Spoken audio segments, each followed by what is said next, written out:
Kalau misalnya mudik ini kan mau nggak mau operator sendiri nggak bisa bergerak sendiri karena dengan segitu banyak kendaraan, mereka harus memfasilitasi itu.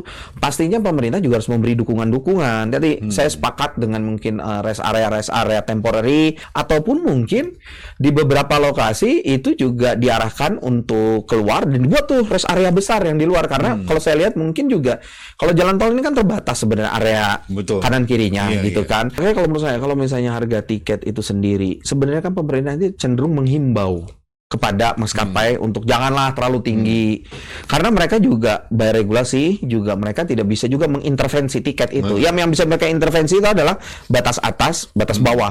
Cuman untuk menetapkan batas bawah, batas atas ini kan pada saat kondisi normal, belum pada saat kondisi lagi penuh atau seperti apa. Harusnya pemerintah itu bisa mengeluarkan satu intervensi regulasi, batas atasnya ditekan, Pak. Batas atasnya ditekan, kasih insentif dalam tanda kutip, misalnya pengurangan biaya cost yang dibebankan kepada operator, sehingga secara operasional si operator ini ataupun maskapai ini nggak berubah, nggak beda. Nah, sehingga nanti harga tiket pun itu bisa ditekan, Pak. Potensi pergerakan masyarakat secara nasional pada masa Lebaran 2024 sebesar 71,7% dari jumlah penduduk Indonesia sebanyak 193,6 juta orang. Ini meningkat 45,8% dari 123 juta orang pada 2023. Hal ini membuat Idul Fitri kali ini akan menjadi mudik termeriah sepanjang sejarah. Sementara itu, sejumlah masalah pun akan terjadi mulai dari melonjaknya tiket kendaraan umum hingga kemacetan di ruas jalan tol. Bersama Revi Petragradia, pengamat transportasi, kita akan membahasnya secara lengkap di Kacamata Channel. Teman-teman, selamat siang. Jumpa lagi di podcastnya Kacamata Channel. Kita kali ini akan membahas apa yang akan rame di pada Lebaran nanti, karena ini kita kan pada musim Ramadan menuju ke Lebaran. Nah, teman-teman, kita kedatangan dengan pakar transportasi. Beliau ini Mas Revi Petragradia. Beliau pakar transportasi dan juga bisa dikatakan pengamat juga boleh. Nah, kita akan tanya termasuk juga soal pemerintah sekarang kan sibuk menyiapkan berbagai macam fasilitas dan lain-lain ya, termasuk juga mengatur bagaimana nanti agar tidak jadi crowded segala macam, termasuk juga mudik gratis. Ada juga keluhan masyarakat soal bagaimana tiket pesawat terbang yang mencekik ya. Masa dari Jakarta ke Padang bisa sampai tembus 5 juta kan begitu. Surabaya ke Jakarta udah harganya juga di atas 1 juta. Nah, apakah ada alternatif juga transportasi lain yang lebih nyaman kan gitu, Mas ya? Nah, kita ngobrol-ngobrol dengan beliau, dengan Mas Revi. Ya. Nah, Mas Revi, sebenarnya peningkatan yang tinggi ya di masa musim Lebaran akan datang ini, apakah karena juga kita setelah lepas pandemi atau ada pendorong lain ya? Oh, liburan terlalu panjang begitu. Iya. Kebanyakan cutinya. Nah, ini menarik sih sebenarnya.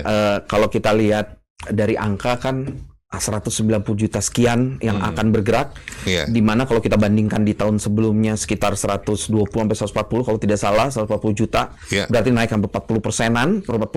Menurut saya ini cukup fenomena yang cukup menarik. Saya melihatnya fenomena ini terjadi satu karena kemarin kita baru selesai dari yang namanya pemilu.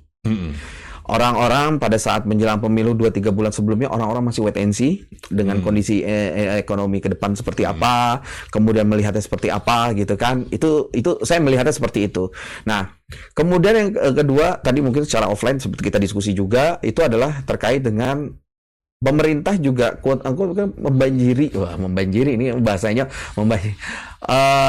bonus, kemudian gaji ke-13 gitu kan. Sebenarnya ini juga salah satu yang men-trigger pergerakan ekonomi ya. Kita pun sebenarnya satu sisi sepakat karena mungkin selama ini pergerakan ekonomi itu didominasi oleh kota-kota besar, kota-kota yang mungkin sebagian besar itu ibu kota dari provinsi ataupun ibu kota dari kota kabupaten gitu kan. Tapi kalau kita lihat dengan fenomena mudik, itu kan lebih banyak adalah orang dari kota menuju ke kampung. Nah, dengan menuju ke kampung ini sendiri, mereka juga secara tidak langsung itu memberikan pergerakan ekonomi dari pusat, apa istilahnya dari kota besar menuju kota kecil. Nah, sebenarnya saya sendiri melihat sebenarnya ini cara pemerintah juga ya. Satu sisi, saya kasih bonus, saya kasih gaji ke-13, tapi kamu harus spending ya, gitu kan. Sebenarnya kan ini jadi kayak numpang lewat sebenarnya di bank, bener kan? Numpang lewat gitu kan.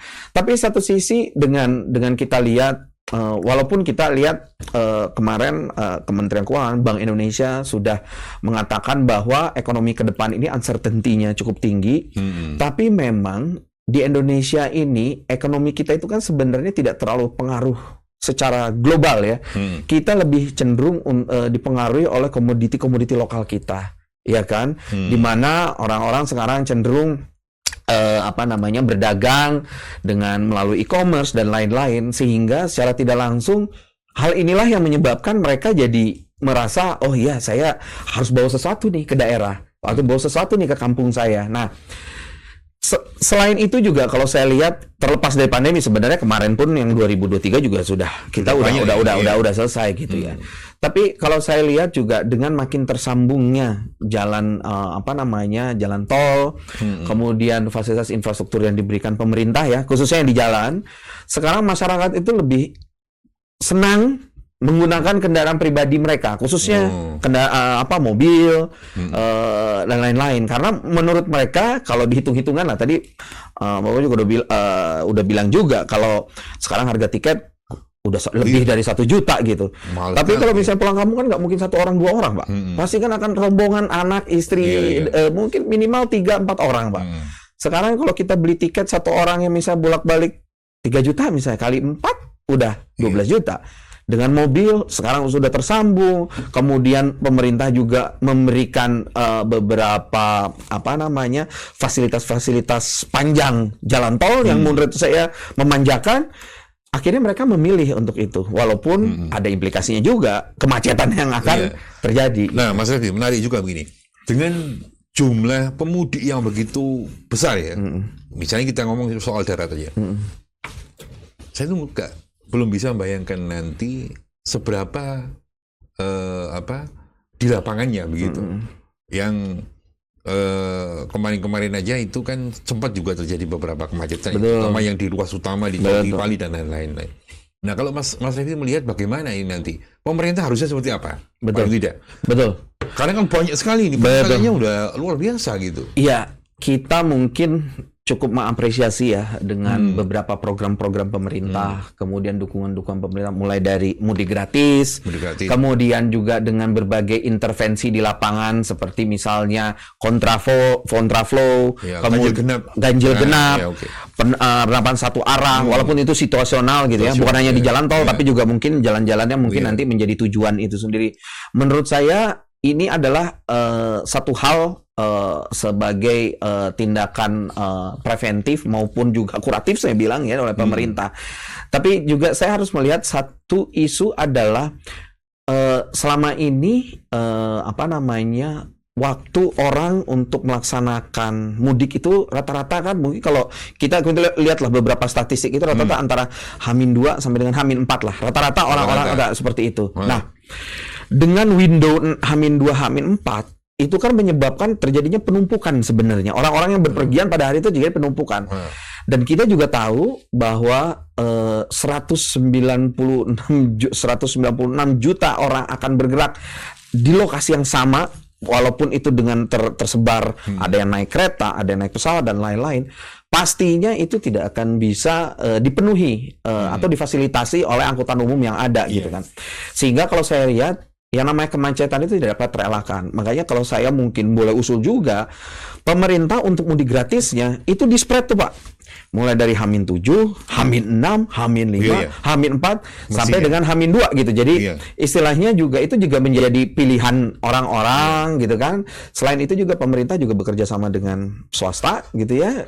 Mungkin yang pabrik-pabrik yang punya buruh-buruh yang cukup banyak untuk menyediakan juga bus ataupun angkutan umum lainnya. Menurut saya ini jangan pakai motor lah gitu ya. Jangan pakai motor, Pak. Betul, kita kita lihatlah motor ini kan sebenarnya diperuntukkan hanya 2 orang maksimum itu. Tapi dengan perjalanan jauh, kemudian juga orang mudik terkadang mereka ada sampai 4 anak dalam satu motor, dan kita juga 4 anak belum kardus itu. Nah, belum kardus ataupun terkadang mereka manjangin sasisnya mereka atau menurut saya itu dari safety-nya tidak aman. Walaupun pemerintah juga mungkin dilematis juga ya kalau mereka melarang, tapi ya mereka juga bagaimana memfasilitasinya gitu kan. Ada juga yang bawa bajai loh, Bang Revi. Itu Mas Revi. Iya. Itu sampai punya kanal YouTube dia. Itu bajainya dibawa ke kampung. Nah, Mas Revi, lagi begini. Ini kan menurut pemerintah, perkiraannya ke Pak Menhub kemarin. Iya. Ya, itu mulai tanggal 5 di hari Sabtu kalau tidak salah itu, 5-6 itu, itu udah pada mulai pulang. Udah mulai pulang, betul. Udah mulai pulang. Itu apakah juga kemungkinan juga akan bisa mengurangi kreditnya? Iya. Atau perlukah misalnya begini, Mas Lim, mohon maaf nih. Harusnya kan paling nggak di menjelang begini itu kan sudah ada woro-woro biasanya itu. Oh, ini mau ada diskon kalau mau ini diskon tol misalnya kalau. Iya, betul, untuk merangsang mestinya. Betul, kan, betul. Menurut saya betul, Pak. Sebenarnya juga kalau kita lihat pemerintah juga sudah mulai mereka menyiapkan lah program mudik ini kan sebenarnya program yang istilahnya bukan hanya 1 tahun ini tapi udah bertahun-tahun mengalaminya. Pasti juga pemerintah juga belajar dari ini semua. Dan kita lihat juga kemarin sudah dipublish juga oleh pemerintah ada beberapa ruas tol yang mereka kerjasama dengan BUJT-nya atau Badan Usaha Jalan Tolnya akan memberikan diskon gitu kan. Saya sepakat, Pak, diskon-diskon itu mungkin jangan di waktu-waktu mendekati H-1 atau H-2, tapi malah jauh-jauh hari gitu kan. Saya sangat sepakat itu, dan mungkin itu juga menjadi salah satu terobosan yang mungkin bisa juga didorong ya kepada pemerintah. Jangan sampai begini juga, Mas Revi. Sempat ramai juga di media dulu itu waktu kalau nggak salah itu waktu musim mudik akhir tahun. Lah itu ngasih diskonnya itu justru di luar orang udah pada masuk begitu. Nah, kayak begitu itu kan nggak efektif juga. Nggak efektif, betul. Sama juga itu kebohongan publik ya. Kalau menurut kita yang di media begitu ya. Jangan begitulah. Ya harusnya kan waktunya itu juga pasti yang masuk akal lah. Betul, kan, gitu betul. Nah, kalau menurut saya juga ini memang dilematis ya. Kalau misalnya memberikan diskon ini bukan berarti pemerintah memberikan insentif kepada operator jalan tol. Tapi operator jalan tol quote-unquote nanti juga akan mengklaim dengan dia, Pak, kemarin kan saya udah ngasih gratis nih. Berarti pendapatan saya yang selama ini sekian itu jadi menurun. Mau nggak mau kan nanti ada perpanjangan konsesi ataupun permintaan lainnya yang setidaknya sebagai kompensasi gitu kan. Jadi kalau saya lihat pun pemerintah kan lebih cenderung untuk mempropos ini kepada Badan Usaha Jalan Tol, tapi keputusannya tetap dari Badan Usaha Jalan Tolnya juga. Gitu nah, Mas Revi, kita tetap ke yang soal daratnya. Kemudian saya kan juga setiap momen-momen liburan kan pulang ke Surabaya. Nah, sering kali yang kita dapati di lapangan itu adalah ketidaksiapan untuk khususnya di rest area, Mas Revi. Betul. Nah, ini bayangkan nih berapa puluh juta peningkatannya itu. Kita sering kali itu menderitanya itu, ngantrinya itu udah panjang. Betul. Nah itu apalagi belum yang orang menghadapi orang, mohon maaf nih, ada yang udah kebelet ya untuk kamar kecil segala macam itu.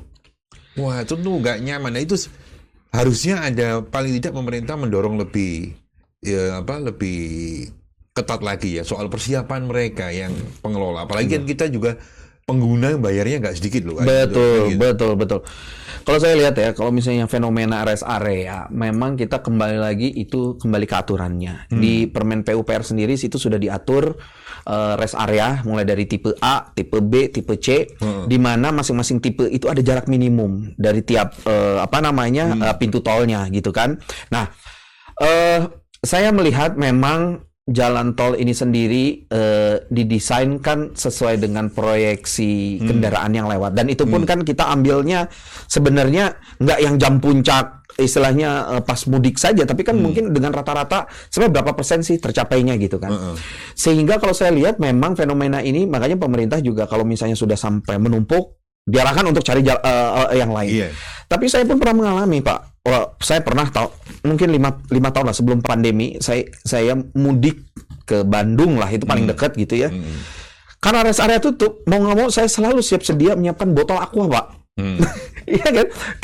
Kalau kita mau misalnya harus buang air kecil atau apa, ya itu yang sangat bantu. Tapi kan kasihan kalau misalnya anak kecil, ataupun ibu-ibu ataupun orang tua gitu kan. Nah, saya melihat memang fenomena ini sendiri ya memang harus tetap didorong oleh pemerintah bagaimana menyiapkan fasilitas yang mobile. Nah, fasilitas mobile ini kan mungkin juga kan terkadang itu juga saya lihat di beberapa lokasi, terkadang itu ada rest area temporary, Pak. Rest area temporary, mereka menggunakan satu lahan, mereka buat di situ minimal untuk buang air kecil ataupun kebutuhan ini yang lainnya gitu ya. Nah, beribadah ya pasti ibadah itu harus selalu didorong. Nah, menurut saya itu yang harus didorong, Pak. Dan menurut saya itu yang bisa dilakukan oleh pemerintah, dan juga jangan sampai yang ujung-ujungnya kan yang rugi juga masyarakat dan juga nanti pemerintah kalau misalnya terjadi apa-apa. Betul. Nah, selama ini kalau melihat ini, Mas, berarti rest area yang tersedia di area tol itu kira-kira ini sudah memadai memenuhi syarat nggak itu? Ya, dari sisi jarak segala macam. Ya. Sebenarnya kalau kita ngomong secara jarak, sebenarnya untuk jalan tol yang ada di Pantura lah, kita bilangnya jalan Trans Jawa gitu ya, Trans Jawa, memang ada beberapa lokasi memang harusnya memang ada rest area gitu kan. Mungkin yang menjelang ke Semarang, sebenarnya itu udah mulai banyak, cuman ada beberapa setelah Pemalang ke sana itu mulai minim, terlalu panjang.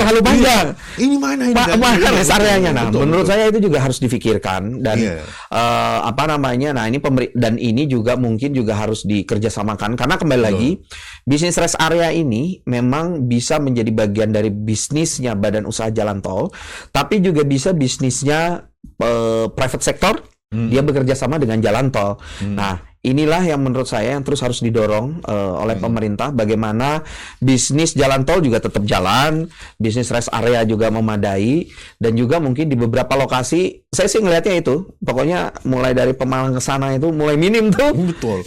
Mulai minim, karena saya merasakan hal itu, walaupun kalau pas Idul Fitri, saya pernah mengalami, mereka itu sampai menyediakan mobile SPBU, mobile warung gitu ya.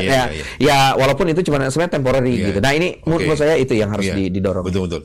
Selain juga ini, Mas, saya jadi mengingat ya waktu kalau ke momen mudik ya. Iya. Juga jangan hanya juga, saya setuju, jangan sampai juga mempedulikan soal hanya mikir untung bisnis soal di rest area juga, tapi juga masalah kenyamanan waktu momen-momen begini, Mas. Yang mudik panjang ya. Karena begini, memang di lapangan itu kita mengalami dibatasi waktu 30 menit, tapi kan gini, kondisi orang dalam kondisi macet, capek, nggak mungkin lah. Lelah, betul. Itu ya. Bisa orang bisa istirahat 30 menit begitu. Mau tidur sebentar kadang-kadang susah kita ini kan gitu. Belum lagi nanti kebutuhan-kebutuhan lain, mau makan dan lain-lain. Iya, betul. Jadi saya kira memang mungkin itu tadi solusinya, mungkin juga memang perlu tambahan rest area kali ya. Rest area, betul. Gitu. Tambahan yang temporary gitu kali. Temporary, temporary. Dan ya mungkin juga ini juga mungkin yang harus kita paham sama. Sebenarnya kan bisnis jalan tol sendiri itu harus berdasarkan standar pelayanan minimum sebenarnya, Pak. Jadi memang ada standar pelayanan minimum yang memang harus disediakan oleh Badan Usaha Jalan Tol, dan itu nanti akan dinilai oleh pemerintah. Pada saat setiap 2 tahun mereka akan menaikkan tarif tol. Apakah memang selama ini SPM-nya tercapai atau SPM-nya tidak? Nah, memang kembali lagi dilematisnya. Kalau misalnya mudik ini kan mau nggak mau operator sendiri nggak bisa bergerak sendiri, karena dengan segitu banyak kendaraan, mereka harus memfasilitasi itu. Pastinya pemerintah juga harus memberi dukungan-dukungan. Jadi saya sepakat dengan mungkin rest area temporary yang istilahnya juga bisa membantu ini semua, ataupun mungkin di beberapa lokasi itu juga diarahkan untuk keluar dan dibuat tuh rest area besar yang di luar, karena kalau saya lihat mungkin juga kalau jalan tol ini kan terbatas sebenarnya area kanan kirinya kan. Sehingga kalaupun mau buat minimal kan mereka harus bikin akses roadnya atau jalan aksesnya. Nah, itu juga mungkin ini yang harus difikirkan. Nah, ini hal-hal ini yang menurut saya juga harus didorong oleh pemerintah ya, supaya bisa memfasilitasi masyarakat yang membutuhkan. Nah, dengan banyaknya pemudi ini, mereka utamanya kalau misalnya di Jawa kan pasti menggunakan transportasi darat. Betul, betul. Apakah ini juga sebenarnya bagian dari masalah yang harus diatasi pemerintah? Misalnya begini, kan ada potensi juga yang di kereta, betul, gitu, betul, yang lebih aman, orang tinggal duduk aja sampai rumah begitu. Seperti apa, Mas? Apakah kereta kita udah cukup gitu?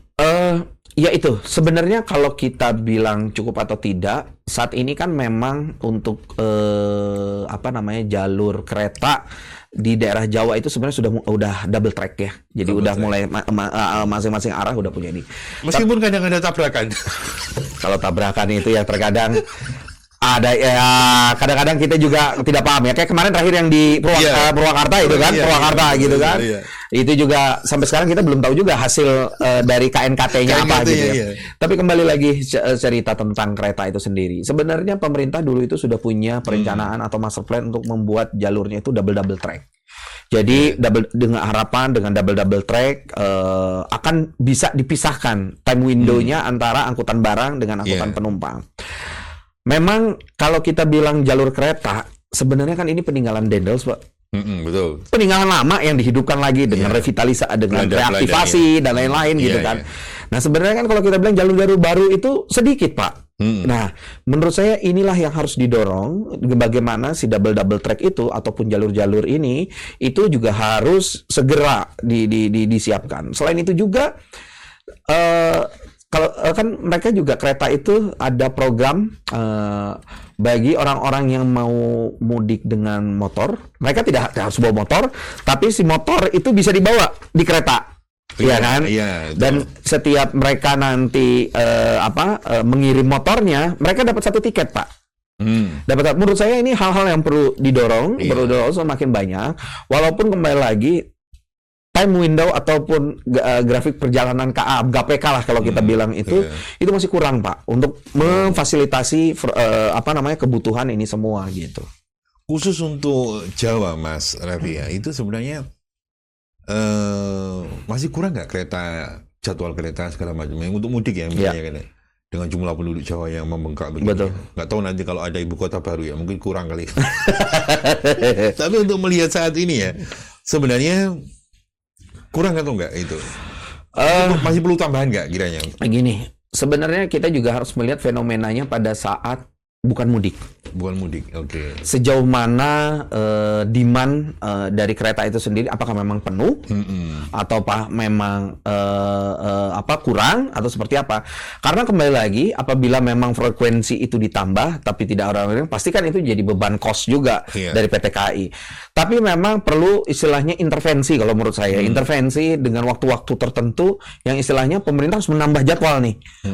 Nah, misalnya kita jelas lah waktu mudik itu kan untuk kereta barang sama ini dibatasi, Pak.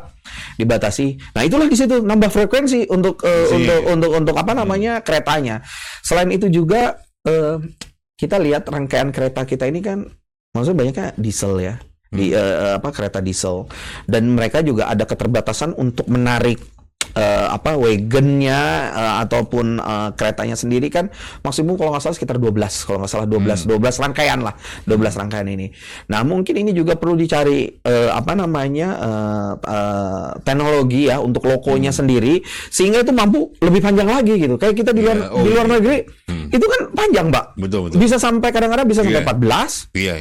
Nah itu juga salah satu bagaimana mendorong peningkatan kapasitas kendaraan kereta itu sendiri. Iya, menarik juga tadi membahas itu, Mas Raffi. Ada juga isu di media dan media sosial ya. Kalau di kereta api ini sebenarnya tiketnya sekarang itu baru terjual sekitar separuhan ya. Betul. Tapi sisanya itu kemana? Ini kan begini, sorry, saya dulu ituin. Nah, oke lah itu ada kepentingan bisnis yang lainnya, misalnya travel agent segala macam ya. Tapi kan mestinya juga mungkin pemerintah juga perlu melakukan sesuatu begitu, biar juga kasihan juga pemudik yang misalnya kan pemudik nggak selalu juga orang yang selalu menengah ke atas. Betul. Gitu. Itu gimana itu, Mas? Iya, ini sendiri sebenarnya kan kita selama ini kita tidak pernah tahu juga ya sebenarnya berapa sih proporsi yang istilahnya PT KAI menyediakan yang dijual langsung, jumlah tiketnya ya. Jumlah tiketnya yang dijual langsung sama yang memang mereka bekerja sama dengan travel agent atau apapun gitu kan.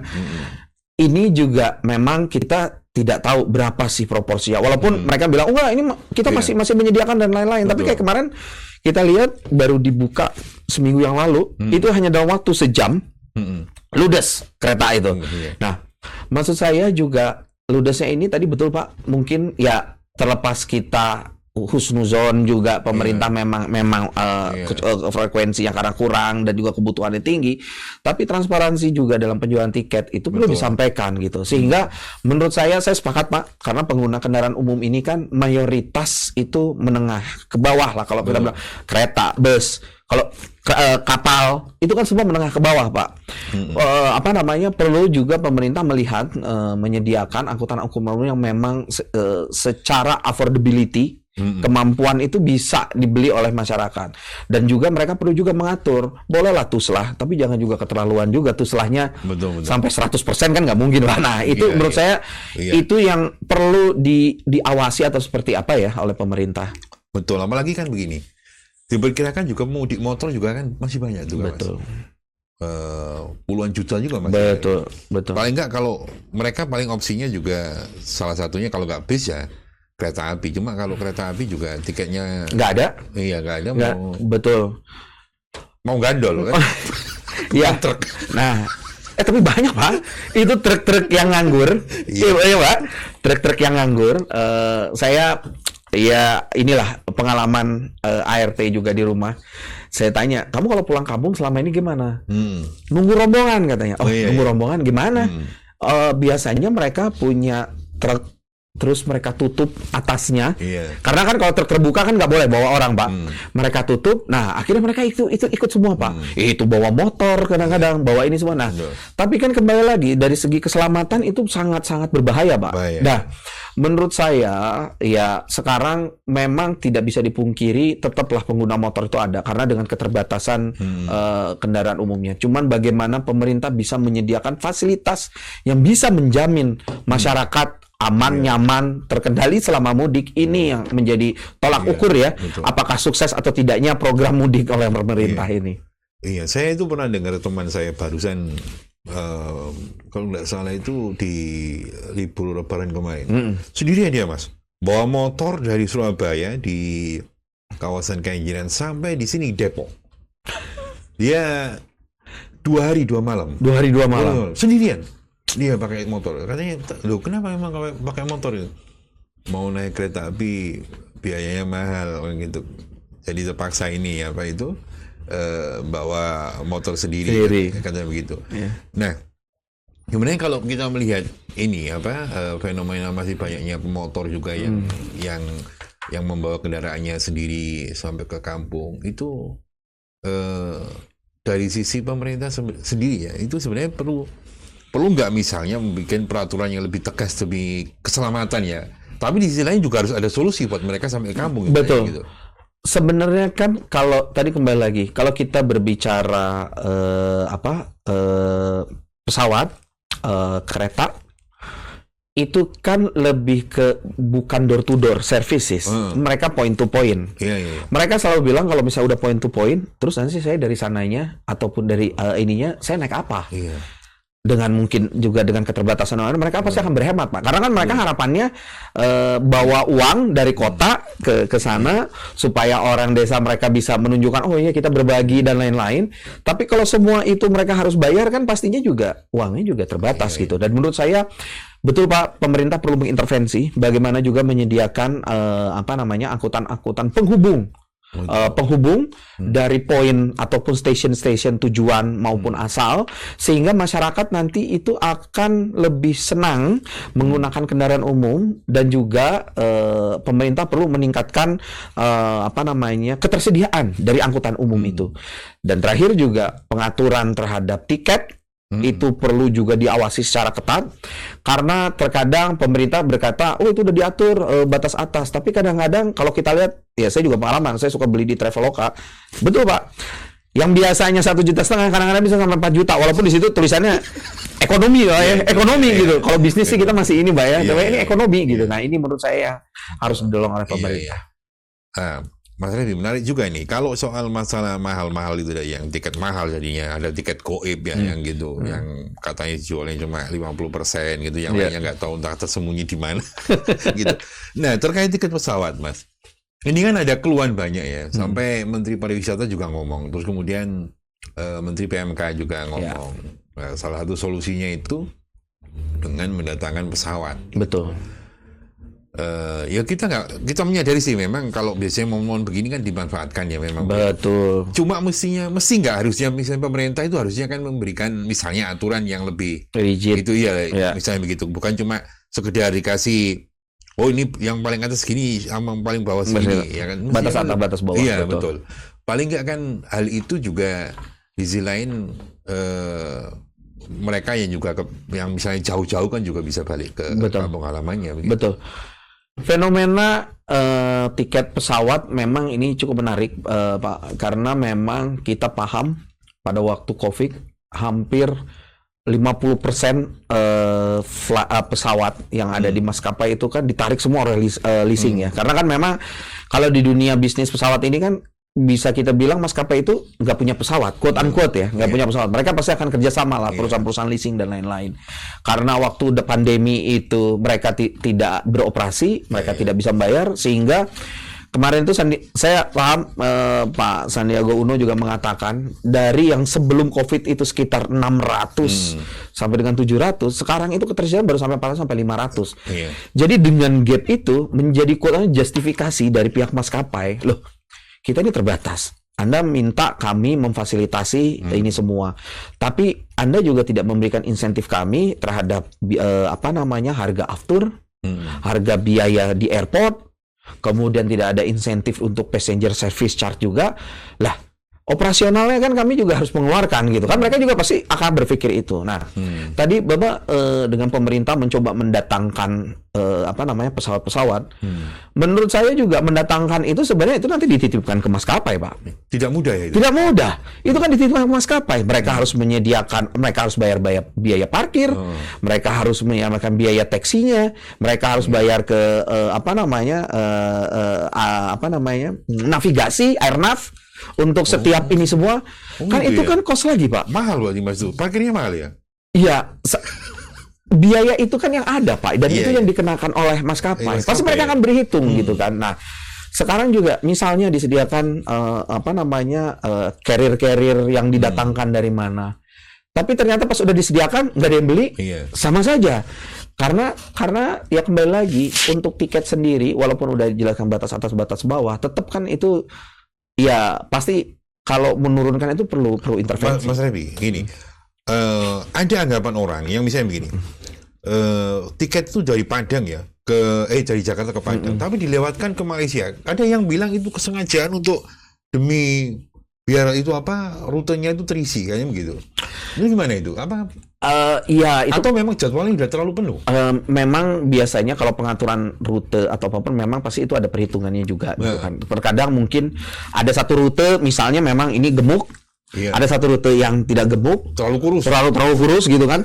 Kalau A ke C ini difasilitasi, mungkin yang terbang mungkin cuma 5 atau 4, tapi kan biaya yang harus dikeluarkannya sama Pak, dengan yang harus diinikan. Nah, bagaimana caranya? Biasanya itu dengan melakukan connecting flight dari satu titik ke titik lain, sehingga itu yang harus dilakukan. Cuman terkadang mungkin, tapi ini fenomena dulu yang menurut saya sekarang sudah mulai banyak perbaikan. Kalau dulu itu Pak, setiap maskapai yang mau take off atau landing, mereka itu ada yang namanya waktu golden time, Pak. Oh, gitu ya. Golden time itu kasarnya dulu itu dijual, Pak. Makanya kenapa dulu kalau mau mendarat itu ngantri itu semua. Oh, gitu ya. Nah, ada yang muter-muter juga. Ada. Iya. Kan itu kadang kalau dulu itu fenomena dulu itu dijual, Pak. Itu bukan pungli itu ya. Nah, Saya kalau udah ngomong publik, pastinya kan itu tidak diatur secara resmi. Ya? Nah, makanya sekarang dengan Airnav punya BLU Airnav ini, harapannya pengaturan itu kan menjadi lebih baik, ya, menjadi lebih baik. Cuman yang mungkin saya dulu pernah ikut satu studi tahun 2013-an. Biasanya satu orang di Airnav itu, Pak, mereka itu paling maksimum itu mengcover 10-15 pesawat yang mereka lihat sejarah ini. Di Indonesia, Pak, karena keterbatasan SDM, mereka sebenarnya sampai hampir 40-50. Waduh. Ini kenyataan yang menarik sebenarnya. Sekarang mungkin lebih baik, tapi tetap itu masih lebih tinggi, Pak. Waduh. Nah, makanya jam kerjanya sendiri kan ini juga harus pengaturan dan lain-lain, insentif yang diberikan Airnav. Kenapa makanya Airnav sekarang itu didorong menjadi BLU atau Badan Layanan Umum? Itu menarik itu. Nah, nanti kita bahas lebih. Nah, tapi ya itu mungkin bahasan yang terpisah tapi setidaknya kalau yang namanya pengaturan ruang udara atau seperti itu pasti ada aturannya dan biasanya untuk rute itu kan yang memberikan izin dari Kementerian Perhubungan, dari Dirjen Perhubungan Udara gitu kan. Pastinya mereka sudah ada berhitung juga gitu ya. Nah, kembali yang tetap yang soal tadi yang masalah tiket tadi kan menarik. Memang isunya kencang, Mas, ya kan.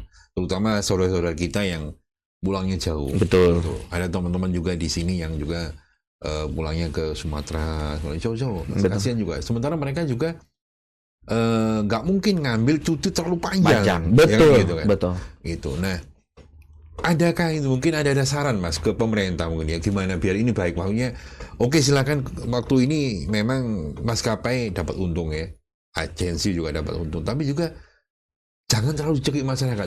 Masyarakat kita kan belum juga pulih lah begitu maksudnya dari kemarin-kemarin itu kan. Betul. Kalau menurut saya ya itu, Pak. Sebenarnya dengan keterbatasan cuti ya, mungkin ini juga perlu menjadi masukan juga dari pihak swasta dan pemerintah juga. Misalkan pemerintah menetapkan 7 hari cuti bersama atau 8 hari gitu. Misalnya dari tanggal A ke tanggal B. Orang-orang yang misalnya bergerak sebelum dari tanggal yang ditetapkan ataupun yang sesudahnya, mereka itu tidak kehilangan cuti mereka, Pak. Jadi istilahnya misalnya 7 hari nih. Misalnya mereka pergi di 2 hari setelahnya. Jangan juga mereka diharap balik ini, Pak. Jadi itu modelnya itu kayak time shifting, Pak. Jadi kayak time shifting. Jadi mereka tetap punya jatah 7 hari waktu, tapi mereka pulangnya itu di luar waktu-waktu jam-jam puncak gitu. Itu satu hal gitu ya. Sehingga distribusi masyarakat yang ingin mudik itu menjadi lebih merata. Yang kedua itu adalah pemerintah juga harus mulai berpikir kreatif juga, bagaimana juga tadi dengan meningkatkan kapasitas angkutan umum sendiri, kerjasama dengan pihak-pihak PO ya, PO armada yang nganggur, mereka kan juga punya armada cadangan dan lain-lain, ya itu yang digerakkan dan itu yang bukan mudik gratis. Kalau mudik gratis, nah sekarang kan yang jadi malah mudik gratis ini kan ada kuota, Pak. Kuotanya habis, ya selesai, udah nggak ada jatah lagi. Nah ini sebenarnya kan bisa mereka kerjasama dengan PO ini supaya menyediakan ini, karena saya lihat sepakat, Pak. Untuk terbang apalagi yang jauh-jauh ini kan kasihan juga gitu kan. Saya dulu terutama harga, Mas. Betul. Nah, harga ini jangan sampai maksudnya terlalu mencekik begitu loh. Dalam artian maskapai juga untung, tapi juga ada range yang misalnya masih masuk akal lah di masyarakat ya. Betul. Begitu. Tapi kalau Padang dari Jakarta ke Padang awalnya misalnya cuma 1 jutaan sampai 2 jutaan, mungkin maksimal 3 juta, melonjakkan sampai 100%. Iya, jadi 6 juta, 5 juta, 6 juta kan ya nggak masuk akal gitu. Betul, makanya kalau menurut saya, kalau misalnya harga tiket itu sendiri, sebenarnya kan pemerintah itu cenderung menghimbau kepada maskapai untuk janganlah terlalu tinggi. Karena mereka juga by regulasi juga mereka tidak bisa juga mengintervensi tiket itu. Yang bisa mereka intervensi itu adalah batas atas, batas bawah. Cuman untuk menetapkan batas bawah, batas atas ini kan pada saat kondisi normal, belum pada saat kondisi lagi penuh atau seperti apa. Harusnya pemerintah itu bisa mengeluarkan satu intervensi regulasi, batas atasnya ditekan, Pak. Batas atasnya ditekan, kasih insentif dalam tanda kutip, misalnya pengurangan biaya cost yang dibebankan kepada operator, sehingga secara operasional si operator ini ataupun maskapai ini nggak berubah, nggak beda. Nah, sehingga nanti harga tiket pun itu bisa ditekan, Pak. Betul. Nah, maksud saya hal-hal ini yang mungkin ya perlu difikirkan juga oleh pemerintah ya, supaya yang namanya affordability dari masyarakat itu equal, Pak, bisa dirasakan oleh semua. Nah, Mas Revi, menarik lagi yang soal angkutan laut. Ini kan gini, menurut kesaksian beberapa teman-teman yang menggunakan angkutan laut, itu sekarang jauh lebih banyak berubah lagi. Betul. Itu sebenarnya gimana itu? Iya, angkutan laut sendiri sebenarnya ini juga angkutan yang strategis dan menarik untuk juga didorong pemerintah untuk mengangkut antar pulau, karena kan salah satu alternatif dari pesawat itu sebenarnya angkutan laut. Ya. Namun yang selalu menjadi isu itu adalah waktu perjalanan kapal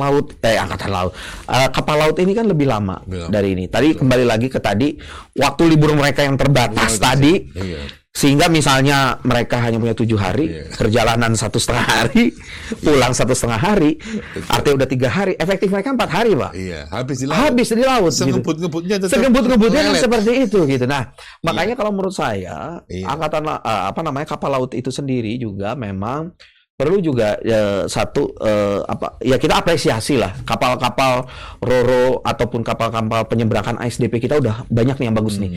Swasta kayak misalnya penerbangan Merak Bakahuni. Saya punya pengalaman itu mereka menyediakan opsi untuk kapal yang memang ekonomi sama kapal yang eksekutif, mereka siapkan tuh sehingga masyarakat bisa memilih itu. Tapi juga harus difikirkan juga untuk mudik ini, mau nggak mau kan kapal-kapal yang jarak jauh ini juga harus diberikan fleksibilitas dalam arti kata mereka perlu menyediakan angkutannya ini mungkin harus jauh-jauh hari. Satu itu ya ketersediaan. Yang kedua tadi saya kembali lagi time shifting untuk berjalan itu, Pak. Jadi misalnya saya punya jatah 7 hari, jangan juga dari yang dikunci itu tanggalnya, tapi yang dikuncinya 7 harinya. Nah, kamu misalnya ambil 3 hari sebelum, 3 hari sesudah, ya monggo saja. Jadi distribusi pergerakannya itu bisa diatur gitu, sehingga hal ini juga tidak menjadi dalam tanda kutip menjadi adil lah buat mereka gitu. Nah, ini yang mungkin perlu didorong pemerintah ya, khususnya dengan pihak-pihak swasta, karena kalau kita lihat kan yang menjadi isu pihak swasta. Kalau ASN kan ingat tahun kemarin, Pak. Mereka bisa diperpanjang cutinya. Yang tahun kemarin kan. ASN geser, pulangnya nanti aja. Silakan work from home gitu. Nah, sebenarnya kan dengan work from home ini sendiri, satu sisi kita belajar lah yang namanya kita kerja itu nggak harus di kantor. Yang penting kan produktivitasnya ada gitu kan. Nah, menurut saya jangan juga kita kembali ke zaman dahiliyah yang kita masih melihatnya kamu harus di kantor ya, mau ada kerjaan mau enggak, pokoknya kamu harus di kantor kan sayang, Pak. Mending mau kamu tidur atau apa, yang penting kamu kelihatan mukanya. Padahal waktu zaman pandemi semua bisa jalan, Pak. Jalan, betul. Ini kreativitas yang menurut saya pemerintah bisa melakukan itu, dan itu menurut saya bisa juga jadi costless, Pak, buat pemerintah gitu. Ya, mungkin itu sih, Pak. Iya, oke, Mas Revi. Menarik sekali perbincangan ini, dan sebaiknya mungkin kita memang bikin sesi khusus ya. Ini menarik yang soal golden time yang mungkin itu juga jadi salah satu juga penyebab kenapa kos yang harus dibayar untuk tiket pesawat dan mungkin ya, betul. Mungkin ya. Jadi teman-teman nanti kita akan adakan sesi lainnya dengan Mas Revi juga, karena menarik memang soal transportasi ini, apalagi juga di negara kita ini kan negara yang besar gitu. Ini juga terkait juga dengan bagaimana fasilitas-fasilitas dan infrastruktur yang dibangun pemerintah, dan bagaimana juga masyarakat kita sebagai konsumen sekaligus kita juga sebagai salah satu pengguna di berbagai fasilitas transportasi itu bisa bukan cuma mengutamakan haknya, tapi juga bagaimana kita menunaikan kewajiban yang baik, juga merawat dan lain-lain, dan juga termasuk memberikan masukan kepada pemerintah jika memang ada sesuatu hal yang memang perlu kita tingkatkan gitu. Demikian teman-teman, terima kasih. Sampai jumpa di kesempatan yang lain. Wassalamualaikum warahmatullahi wabarakatuh. Waalaikumsalam warahmatullahi wabarakatuh.